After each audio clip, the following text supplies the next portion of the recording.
So, quick review of what we did last time. Can you remind me what we started? I say here electric fields because hopefully the main thing is going to be electric fields, but let's go back to the start. What was it? Charges. Charges. So, here is a charge. The symbol for charges was Q. So here is a charge, Q1. Here is another charge, Q2. And they're separated by a distance between them. Let's call it R12. That's the distance between charge 1 and charge 2. What's the magnitude of the force between the two charges? Just magnitude. F1 plus F2.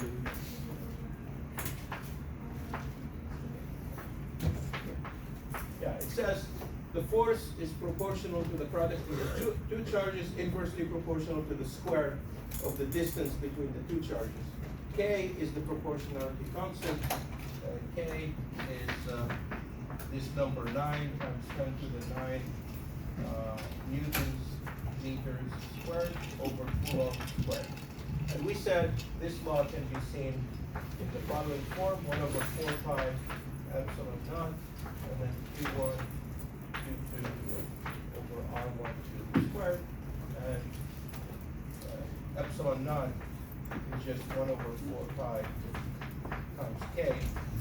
So if you plug in the numbers for K, you should get 8.85 approximately times 10 to the minus 12 Coulomb squared, newtons, and then meters squared. That's the magnitude of the force. We said like charges repel, opposite charges attract. We have just two types of charges, pluses or minuses. That's it. So how do I make sure I get a force law that gets all this information packed in, direction and magnitude? Well, that force law, this is Coulomb's law, just the magnitude. And the force, let's say that charge 1 exerts on charge 2. So if I put F12, it means the force by 1 on 2. The force exerted from charge 1 on charge 2. And it goes like this. It's K, and then charge 1, charge 2, over the distance between R and 2 squared, and then R12 hat. So now what is R12 hat? I will maybe do some side work on here. R12 hat is equal to R12, the vector, divided by R12, the magnitude. If you take the vector R12 divided by its own magnitude, you get R12 hat. So in that formula, if I have the K, Q1, Q2 over R12 squared times R hat, R12 hat. But R12 hat is this. It's R12, the vector, divided by R12, the magnitude. And this in total, if you multiply these, you get a cube. So you get R12 cube, K, Q1, Q2, and R12, the vector. They're totally equivalent, so I'm going to put it here.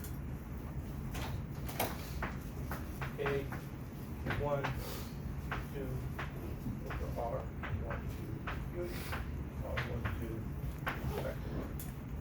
Now, they're equivalent, therefore you can use either one of them. It's just a matter of which, of convenience. Okay?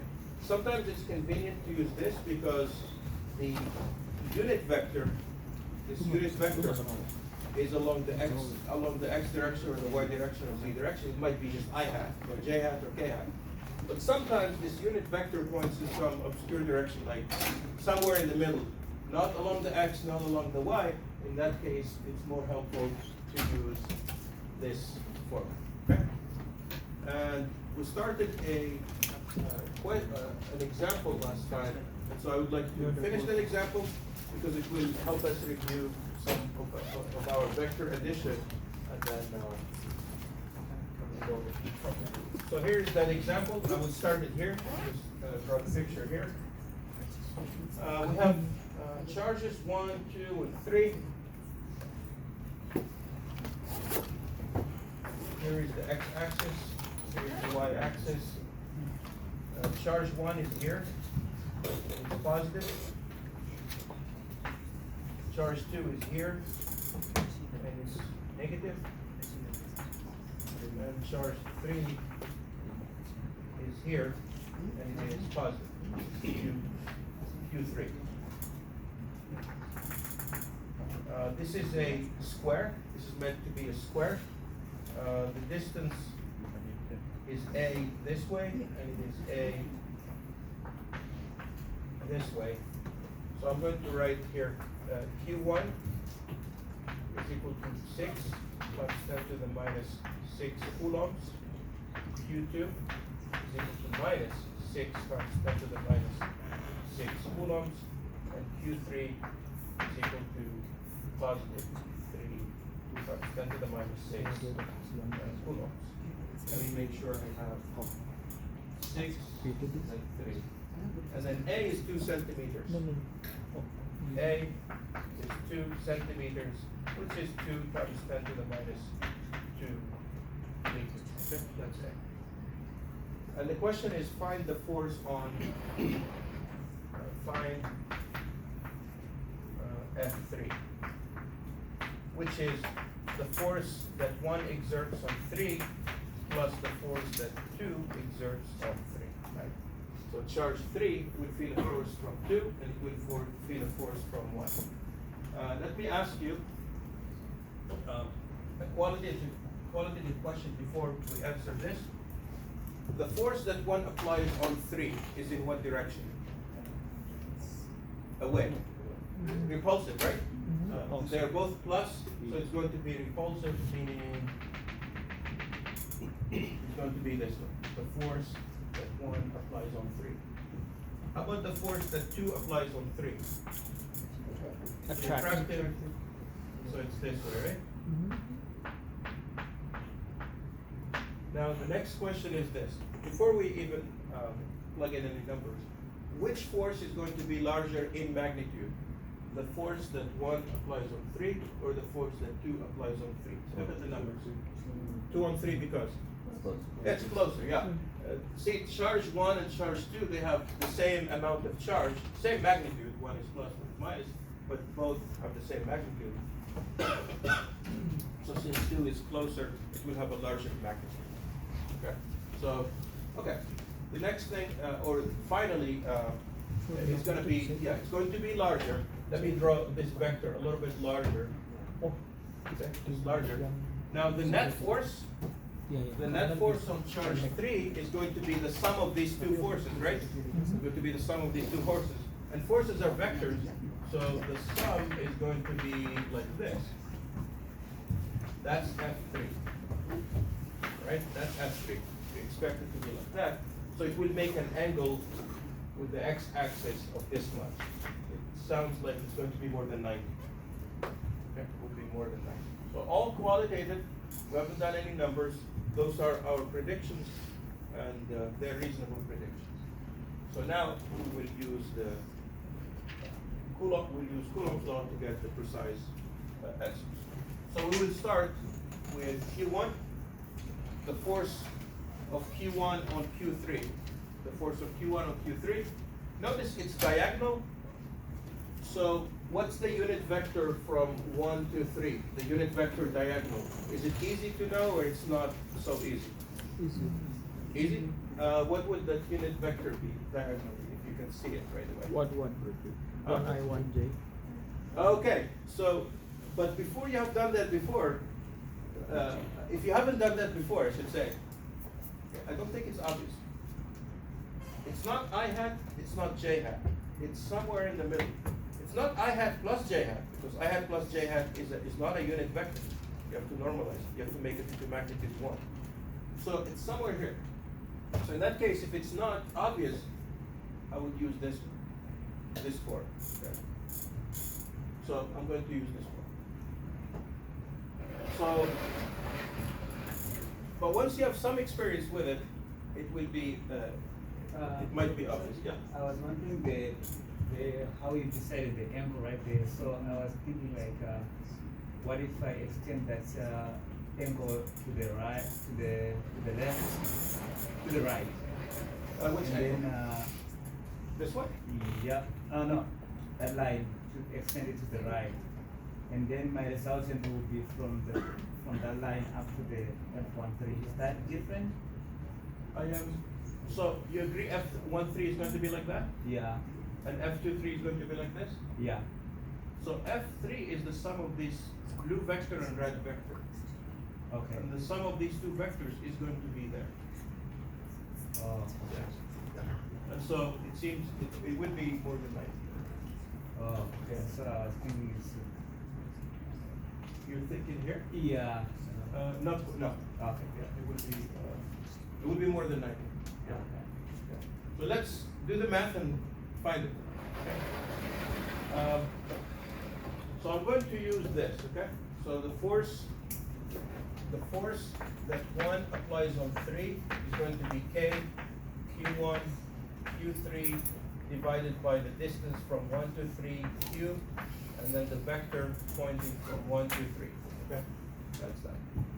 So let's plug in some numbers. K is 9 times 10 to the 9. Q1 is 6 times 10 to the minus 6. And then 3 times 10 to the minus 6 for Q3. The distance between them. What's the distance between them? From here to here. Root 2a, right? Right, it's the diagonal. It's root 2a. So it's going to be root 2a. So the square root of 2 times a, which is 0.02. And then we need to cube the whole thing, right? Okay. And then R13. What's the vector R13? The vector that points from charge 1 to charge 3. It's this vector. That vector starts here and ends here. It goes from here to here. So what does this vector do? It leads you from here to here, so it's what? A I hat plus AJ. Yeah. So it's going to be A I hat plus another AJ hat. But A is 0.02, right? In the notes, I didn't plug in the numbers till the very end, but here, let's just plug them in for now. So can you do this? And then I need a result that says it's something times I hat plus another thing that is J hat. Okay? Yeah. So if you can keep 3 sig figs, that'll be great. Or 4. 3 or 4? 4. 4? Okay, so let's do it.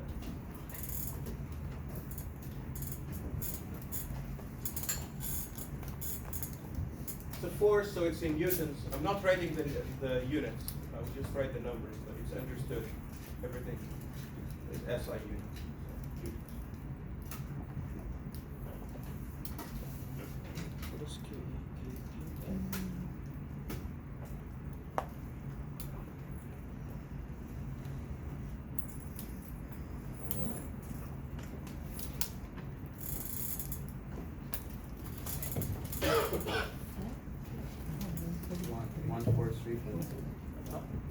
One four three.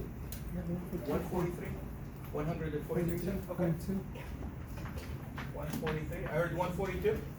No, 143.2. 143.2. Okay, I will take that. And this one is also 143.2, right? Because you said. I don't know what the number is, so I'm trusting you. So you would, all right, so 143.2. All right. Let's get F23. F23 is going to be easier.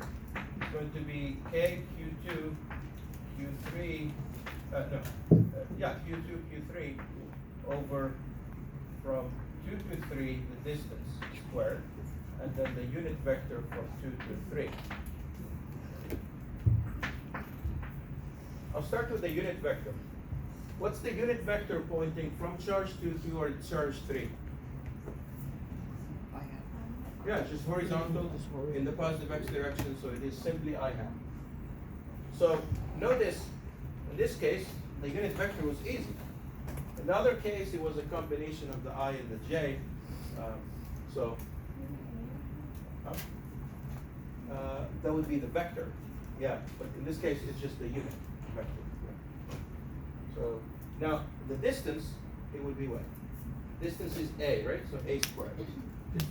R23, the distance from 2 to 3 is a, which is 0.02, so squared. So 0.02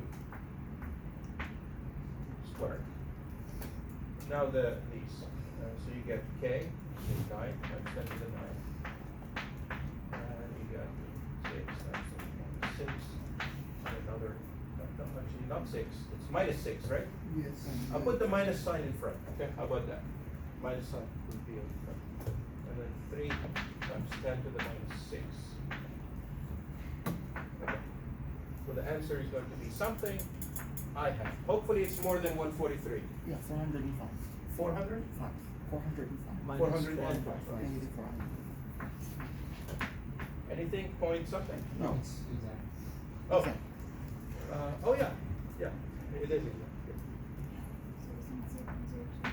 Okay. All right. Yeah. Why is it not A I have? Why did you just put I have? For the- Because this is a unit vector, not the vector. It's the unit Oh, vector. I see. Okay. A unit vector means it has size 1, magnitude 1. Yeah. If I use the other way, if I put the vector r, then I would put a I hat. But here on the bottom, I would have to have a cube. In which case, it will just be, it goes from here, becomes this one again. Yeah. Sure. So these are the two forces. The net force on 3 is the sum of the two, this force and this force. So let's add them. 143.2 minus 405 is going to give me what? So minus 261.8, you said? I had. And then 143.2 J hat, right? Yes.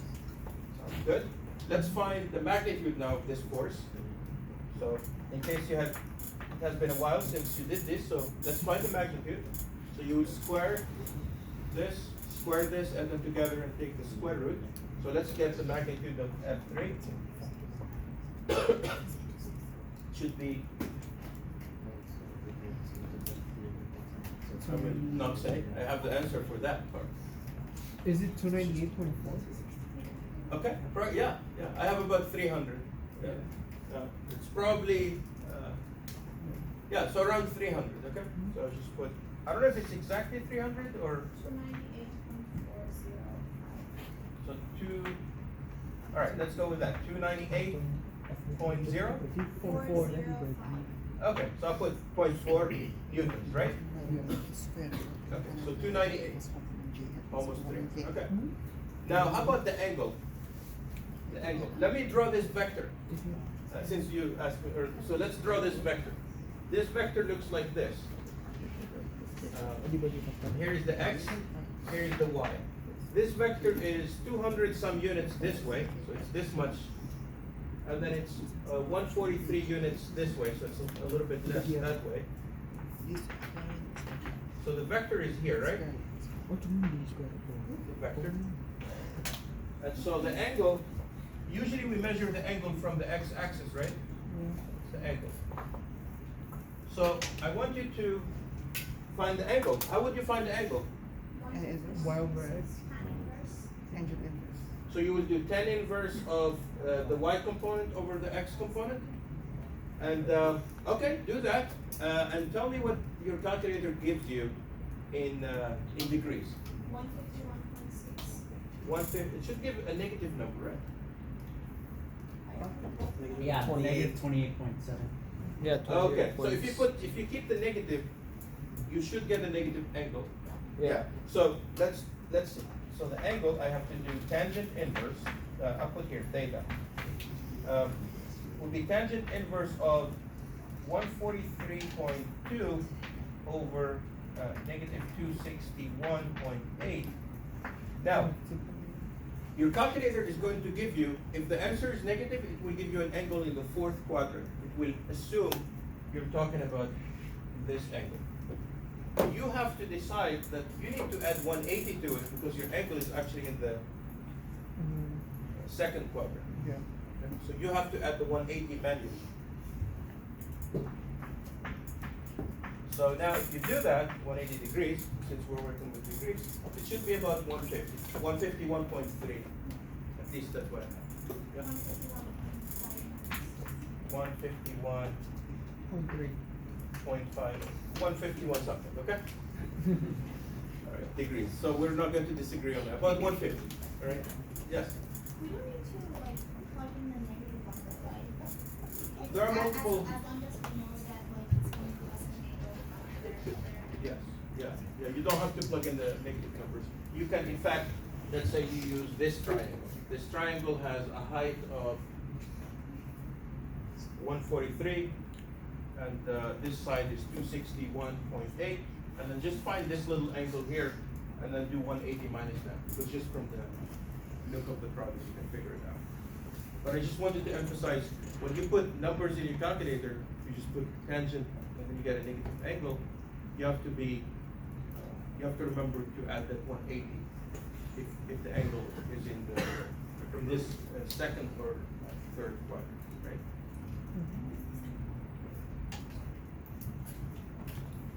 Your calculator always defaults to, for tangents, it defaults to first and fourth quadrant. Okay.